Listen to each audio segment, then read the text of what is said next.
मैं कहूंगी मौन का संबंध मन से, क्योंकि मन का काम है संकल्प चला। बिल्कुल बिल्कुल। और जब हम अपने संकल्पों को सीमित करते हैं और संयम में लाते हैं, वो सीमित और संयम के संकल्प हमारे बौद्धिक विकास में बहुत सहायक होते हैं। क्योंकि हम ज्यादा बोलते या ज्यादा सुनते या बिना मतलब से अपना स्वास्थ्य समय उसमें नहीं देते, तो जिससे मौन जरा सुख देने का रूप होने लग गया। पहले बड़े बड़े ऋषि मुनि मौन में रहते थे, और मौन की भाषा ही उनकी होती थी, जो लोग उनको जंगलों में भी उनको क्या चाहिए उनको उपलब्ध होता था। तो जो साइलेंस के पावर थे, उस पावर ने ज्ञान को इतना गहनता से उनके हृदय में स्थान प्राप्त किया, जो उस ज्ञान को किसी को देने के लिए उनको भाषा की इतनी आवश्यकता नहीं रही। शब्दों को बनाना और शब्द शैली को उसी प्रकार किसी के सामने प्रेजेंट करना, ये जरूरत नहीं रही। उनको कहते थे कि आपसे एक प्रकाश से प्रकाश क्यों नजर आता है? वो कहते आपको नजर आता होगा, हमको नहीं माने, क्योंकि उन्होंने उस प्रकाश स्वरूप को इतना हृदय से लाया था, इतने स्वरूप में उसको घड़ लिया था कि उनका स्वरूप ही ज्योतिर्मय चमकता हुआ दिव्य प्रकाश।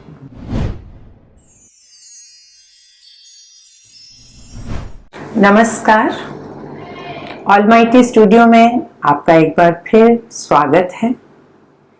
अपने से बड़ों को देखना, उनके स्वभाव, उनके व्यवहार, उनके सदाचार और उनके बोल पर जब हम बहुत ध्यान देने लगते हैं, तब हमें लगता है कि हम अनजाने में ही इनसे बहुत कुछ सीख रहे हैं। साथियों, आज बहुत खुशी की बात है कि हमारे स्टूडियो में हमारे साथ प्रेममयी, सहयोगमयी, सदाचारी और अत्यंत प्रेम की ममता लुटाने वाली राजयोगिनी आदरणीय दीदी जी हैं। दीदी जी, आपका स्वागत है। ओम शांति। ओम शांति। दीदी जी, आपने यज्ञ के सभी सीनों को देखा है। यज्ञ की स्थापना से लेकर आज तक जो एक हरा भरा विकसित वृक्ष तैयार हो रहा है, उसकी हर एक ब्रांच से, लता से आप जुड़े हुए हैं। दीदी जी, ब्रह्मा बाबा के समय भी और मातेश्वरी मम्मा के समय, दादियों के समय आपने उनके साथ और सहयोग को बहुत बहुत हृदय से, आत्मा से जाना है। हमारे लिए बहुत सौभाग्य की बात है कि आज आप हमारे बीच में हैं और हमारे साथ आप उन अनुभवों को साझा करते हैं। दीदी, यज्ञ में उस समय जैसा हमने पढ़ा है और हम आपसे सुनते भी आए हैं कि मौन को भी एक साधना कहा जाता था। कहा जाता था कि मौन का बड़ा महत्व है और हमने इसको महसूस भी किया, पर फिर भी हम कभी कभी मौन के मायने, मौन का स्वरूप और मौन का जो एक सही अर्थ है, जैसे हम कहते हैं कि बात नहीं करनी, किनारा कर लेना है, या हम अब चुप ही रहेंगे, मौन की मार, जैसे हम ऐसे शब्दों का प्रयोग कर लेते हैं या सोचते हैं, तो क्या ये मौन का सही स्वरूप है? हमारे यज्ञ में ऐसी परंपरा मौन को लेकर कैसे आगे बढ़ी? बहुत सुंदर आपने बात पूछी, क्योंकि यज्ञ में प्रारंभ में जब शिव बाबा ने ब्रह्मा बाबा में प्रवेश किया और बच्चों को अट्रैक्ट किया ज्ञान और योग की तरफ, और उन बच्चों ने अपने समय और श्वास इस ज्ञान और योग की अनुभूतियों में देने के लिए इस कदर लालियत हुए कि उनको दुनिया की बातों से जैसे मुख मोड़ने लग गए और इस तरफ झुकाव बढ़ता चला गया। बहुत बच्चे हो गए, क्या किया जाएगा? शिव बाबा तो ज्ञान देगा ब्रह्मा बाबा के द्वारा, देखो कोई सारा दिन तो ज्ञान नहीं देगा। तो आज हम गीत सुनते हैं, मौन की भाषा जो समझे अंतर का सुख हो पाता है। अब वास्तव में देखा जाए तो उस समय मौन की भाषा बच्चे पूरा नहीं भी समझते थे, लेकिन बाबा ने कहा है मौन में रहना है। मैं कहूंगी मौन का संबंध मन से, क्योंकि मन का काम है संकल्प चला। बिल्कुल बिल्कुल। और जब हम अपने संकल्पों को सीमित करते हैं और संयम में लाते हैं, वो सीमित और संयम के संकल्प हमारे बौद्धिक विकास में बहुत सहायक होते हैं। क्योंकि हम ज्यादा बोलते या ज्यादा सुनते या बिना मतलब से अपना स्वास्थ्य समय उसमें नहीं देते, तो जिससे मौन जरा सुख देने का रूप होने लग गया। लेकिन आलमाइटी बाबा का ये यज्ञ था, उसे मालूम था इस यज्ञ का आदि क्या हुआ, मध्य क्या होगा, अंत क्या। बिल्कुल। तीनों कालों को जानने वाला त्रिकालज्ञ वही ज्ञाता था। अब ज्ञाता ने हम बच्चों को मौन में रखा। बच्चे अब मन को कुछ और बातों में नहीं चलाना, बस मन को आज्ञा दे दो कि तू आत्मा है और चमकता हुआ दिव्य सितारा है, बहुत शांत है, बहुत शुद्ध है, बस इसी स्वरूप का तो अनुभव करता है। अब इस स्वरूप का अनुभव भी कितनी देर करेगा। लेकिन बाबा ने ये मौन की शुरुआत क्यों कराई? मैं जब अनुभव करती हूँ तो मुझे आता है सचमुच ज्ञाता दाता कितना जानता है सब चीजों को। क्योंकि जब मौन में रहे तो ज्यादा वाचा नहीं, तेरा मेरा नहीं, अंतर्मुखता की स्थिति बन गई, संकल्पों में संयम आने लग गया। तो उससे हमारी स्थिति इस कदर तैयार होने लग गई। और बाबा को मालूम था कि अभी ये साइलेंस है, यहाँ पर अभी कोई ज्ञान सुनने वाला नहीं, किसी को कुछ कहना नहीं इन्होंने, अभी इनको मौन रहना है। बस तुम आपस में भी जरूरत की बात कहो, बस वही स्टॉप करो। लेकिन ये जो शक्ति संयम में आई हमारी वाचा, उसका परिणाम क्या हुआ कि जब इस यज्ञ से बाहर बच्चे सेवा पर निकले तो सेवा पर बोलना ही बोलना है, भाषण करना है, क्लासेस करानी है, लोगों से बातचीत करनी है। कोई अगेंस्ट बोलता है उसको फेवर की बात सुनानी है, सत्यता क्या है, असत्यता क्या है, बहुत बोलना है। लेकिन इस बोलने में शक्ति कहाँ से आई? वो जो मौन कराया, उस मौन से बाबा ने हमें उन बच्चों को जो शुरू में थे उनमें शक्ति का संयम किया, ये शक्ति इकट्ठी करी। और जब ये शक्ति इकट्ठी हो गई तब बाबा ने कहा जाओ अब मैदान में, अब जो बाबा ने आपको सिखाया वो बोलो, वो सुनाओ। तो बच्चों को सुनाने में संकोच होने लगा क्योंकि बहुत समय बोले नहीं थे। तो बाबा ने कहा तुम बताओ बहती गंगा हो या नदी नाला?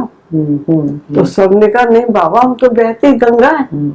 तो बाबा ने कहा गंगा बहती भली होती है, खड़ा पानी नाला होता है। बिल्कुल, गंदगी इकट्ठी होती है, गंदगी इकट्ठी हो गई है, उसके ऊपर वो काई आ जाएगी। इसलिए तुम जाओ और जाकर जो सत्यता तुम्हें मिली है वो सत्यता सुनो। अब भाषा बहनों की सिंधी हिंदी ज्यादा जानती नहीं। इस दुनिया में जब भारत में पार्टीशन हुआ, संस्कृति भिन्न हो गई, अनेक संस्कृतियां मिलकर इकट्ठी रहने लगी, उस समय इस ज्ञान को उनकी संस्कृति में, उनकी भाषा में लोगों को स्पष्ट करना सरल नहीं था। लेकिन उनकी जो साइलेंस की पावर थी वो इस कदर पावर बन गई कि वो शब्द ठीक नहीं कई बार बोलती थी, लेकिन सुनने वाला कहता था हम समझते आपका भाव क्या है। दृष्टि से भी उनकी जो इकट्ठी की हुई समर्थ थी वो वाइब्रेशन क्रिएट कर। बिल्कुल।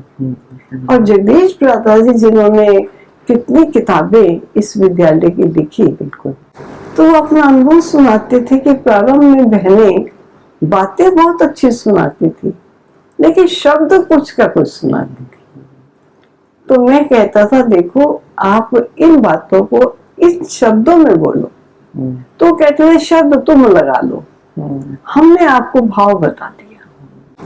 तो जो साइलेंस की पावर थी उस पावर ने ज्ञान को इतना गहनता से उनके हृदय में स्थान प्राप्त किया जो उस ज्ञान को किसी को देने के लिए उनको भाषा की इतनी आवश्यकता नहीं रही। शब्दों को बनाना और शब्द शैली को उस प्रकार किसी के सामने प्रेजेंट करना ये जरूरत नहीं रही, लेकिन जो ज्ञान है जो सत्यता है वो हमको अपनी भाषा में अपने स्वरूप में ला करके ये इनको बताना है। तो वो कहते थे हम चेतन हैं, हम तो कहते चेतन का मतलब आप आत्मा हो, तो क्या बस आप समझो ना आत्मा हो। तो आत्मा जो है वो एनर्जी है, शक्ति है। तुम कहते हो वो एनर्जी होगी, एनर्जी है मानो काम करती। तो शब्द लोग समझते थे और ज्ञान बहने देती थी और वो किसका परिणाम था? जो उन्होंने साइलेंस लिया, मौन से उन्होंने जो सुना उनके हृदय में उतरता गया और इधर उधर तेरी मेरी में नहीं गए और साइलेंस में रहे। वो चीजों को थोड़ा सा उन्होंने मनन ही नहीं किया, श्रवण ही नहीं किया, लेकिन जीवन में उतारी, सीरत में नजर आने लगा। और उनके सीरत से वो आत्मा कहते थे लेकिन सामने वालों को वो एक लाइट का स्वरूप दिखाई देते थे। उनको कहते थे कि आपसे एक प्रकाश से प्रकाश क्यों नजर आता है? वो कहते आपको नजर आता होगा, हमको नहीं मालूम, क्योंकि उन्होंने उस प्रकाश स्वरूप को इतना हृदय से लाया था, इतने स्वरूप में उसको घड़ लिया था कि उनका स्वरूप ही ज्योतिर्मय चमकता हुआ दिव्य प्रकाश। वे आपके पास आते हैं तो उनको बड़ी शांति मिलती है, कहते अच्छी बात है, क्योंकि वो कहते थे आत्मा शांत है, आत्मा पवित्र है, लेकिन जो उनकी शांति की वो मौन के टाइम लय बनी, जो अंदर से उनकी अवस्था बनी, वो उनके प्रैक्टिकल स्वरूप को नजर अनुभव कराती। तो हम कई बार समझते हैं नहीं कोई बात है, सोचो विचारो, कई बार कहा जाता है छोड़ दो, थोड़ा विचार करके थोड़ी देर छोड़ दीजिए। कई बार शांत रहने से भी कोई सही विचार जो है ना वो अचानक डेवलप होता है। इसलिए मौन को कम नहीं समझो। पहले बड़े बड़े ऋषि मुनि मौन में रहते थे और मौन की भाषा ही उनकी होती थी जो लोग उनको जंगलों में भी उनको क्या चाहिए, वस्त्र चाहिए, खाना चाहिए, पहनना चाहिए, क्या उनको चाहिए उनको उपलब्ध होता था। उनको प्रकृति भी हर चीज वो पैदा करके देती थी जो उनकी हेल्थ को मेंटेन करने के लिए जरूरी थी। तो ऐसा कहेंगे गायन है कि वो मौन में बैठे होते थे, शेर भी उनके पास आकर के बैठ जाता था। उनकी शांति का इतना प्रभाव होता था कि उसकी हिंसात्मक वृत्ति बदल जाती, छोड़ देते थे और वो अहिंसात्मक स्वरूप में बैठता था। तो मौन की शक्ति कोई कम नहीं है। हाँ, उसको मौन को आज कई लोगों ने उल्ट सुल्ट करना शुरू कर दिया। वे कोई कुछ हो रहा है, मैं कुछ कर ही नहीं सकता, मौन रहो, हमारा क्या जाता है, किनारा कर लेते, किनारा कर लिया, चलो मौन में है, हमने तो कुछ कहा ही नहीं। लेकिन आप जो अंदर बोल रहे हो, जो अंदर आपकी लापरवाही है, बेपरवाही, मन का शोर जो है, जो किसी के लिए आपके हृदय में रहम नहीं, तरस नहीं, ये सब पहुंच रहा है। बिल्कुल बिल्कुल। दूसरा कहते देखिए ऐसे टाइम पर मौन रहना चाहिए, अरे कदम उठाओ, कुछ बोलो, और कुछ इस समय परिस्थिति को स्थिति से ठीक करने की जरूरत है, ना कि मौन रहने की जरूरत है। लेकिन कई इस मौन की भाषा को समझते। तो परमात्मा ने मौन रखाया बच्चों का, लेकिन पहले उनको सिखाया और मौन के बाद फिर उनको कहा कि अगर तुम्हें कहीं राजाओं के पास जाना पड़े तो राजाओं को कैसे ज्ञान सुनाओगे? तो बच्चे सुनाने लग गए। फिर बाबा उनको कहते थे अगर कोई अज्ञानी आपके सामने आ जाए तो बाबा उनको कभी भूला भाई कभी समझदार ऐसे करके डायलॉग सिखाते थे। वो डायलॉग में और मौन की स्थिति में वो सब कुछ सीखते चले। जब वो वापस माउंट आबू से सेवा पर निकले तो मंदिरों में चल पड़े, बड़े बड़े साधुओं के पास पहुंच जाते थे, कथावाचक के पास पहुंच जाते थे, मंदिरों में पहुंच जाते थे, जाके उनको कहते थे हम आपको सत्य ज्ञान देने आए। किस अथॉरिटी से?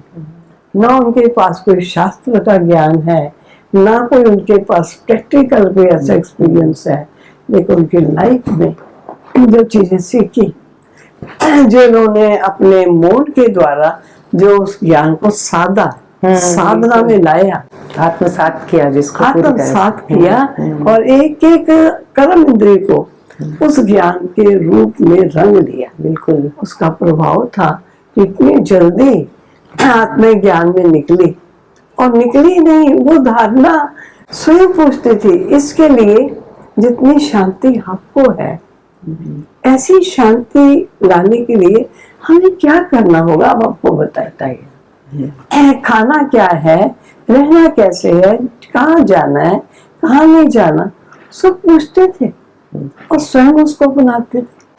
आज कहते धारणा मुश्किल है, कर नहीं पाते हैं। क्यों नहीं कर पाते? कराने वाले भी वो पावरफुल नहीं और करने वाले भी कमजोर हैं।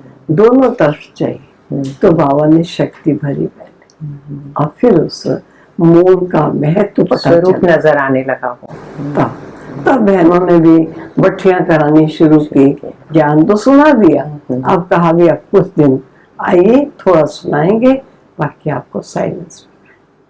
इस प्रकार ये ज्ञान का प्रसार और प्रचार होता है। बहुत खूब दीदी जी, आपने बताया कि मौन एक साधना कैसे है। मौन हमारी आंतरिक शक्ति को बढ़ाता है, हमारे प्रकंपन जो हैं वो पूरे वातावरण को बदल देते हैं, और ये लौकिक जीवन के लोग भी मौन का महत्व हमारे व्यवहार से, हमारी सीरत से समझने लगते हैं। बहुत बहुत शुक्रिया दीदी जी और ढेरों शुभकामनाएं। दोस्तों, आज हम यहीं इजाजत लेते हैं। अगली कड़ी में फिर आपसे एक बार मुलाकात होगी। तब तक के लिए शुक्रिया। अगर इस वीडियो से संबंधित आपका कोई सवाल है तो आप हमें कमेंट सेक्शन में बता सकते हैं, और अगर आप हमसे जुड़ना चाहते हैं या निशुल्क राजयोगा मेडिटेशन सीखना चाहते हैं तो डिस्क्रिप्शन में दिए हुए नंबर पर कॉल करें या फिर www.brahmakumaris.com पर जाकर अपने नजदीकी सेवा केंद्र का पता प्राप्त करें। धन्यवाद।